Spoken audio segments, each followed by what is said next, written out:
যুক্তরাষ্ট্রের ফেডারেল বিচারক Brian Murphy বলেছেন, ট্রাম্প প্রশাসনের তৃতীয় দেশে অভিবাসী বিতাড়নের নীতি অবৈধ। নীতিতে অভিবাসীদের এমন দেশে পাঠানো হচ্ছিল যা তাদের নিজস্ব দেশ নয়, যেখানে জীবন বা স্বাধীনতার ঝুঁকি থাকতে পারে।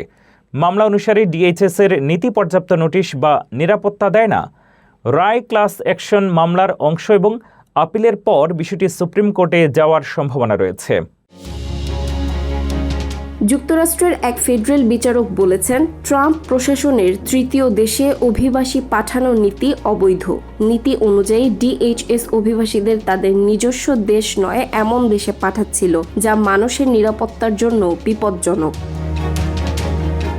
বিচারক ব্রায়ান মার্ফি বলেন, অভিবাসীদের আগে নোটিশ দেওয়া বা আপত্তি জানার সুযোগ দেওয়া হয়নি।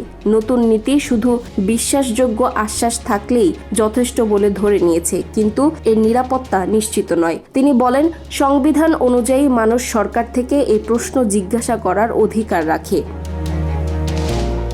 এই রায় একটি ক্লাস অ্যাকশন মামলা থেকে এসেছে। উদাহরণ হিসেবে, গুয়াতেমালার একজন নাগরিক ওসিজি যৌন সহিংসতার শিকার হওয়ার কারণে তার দেশ ফেরার সুযোগ পায়নি। তাকে মেক্সিকোতে পাঠানো হয়েছিল এবং পরে আবার গুয়াতেমালায় ফেরানো হয়, যেখানে তার জীবন ঝুঁকিতে ছিল।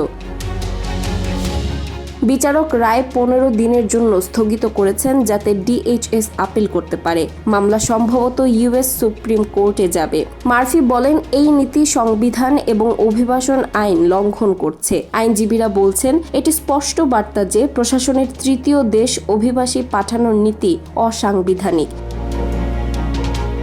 ডিএইচএস বলেছে, তারা আইন অনুযায়ী অভিবাসীদের এমন দেশে পাঠানোর ক্ষমতা ব্যবহার করতে চায়। তবে বিচারকের রায় স্পষ্ট করেছে, কোনো মানুষকে তার জীবন বা স্বাধীনতার ঝুঁকি থাকা দেশে পাঠানো যাবে না।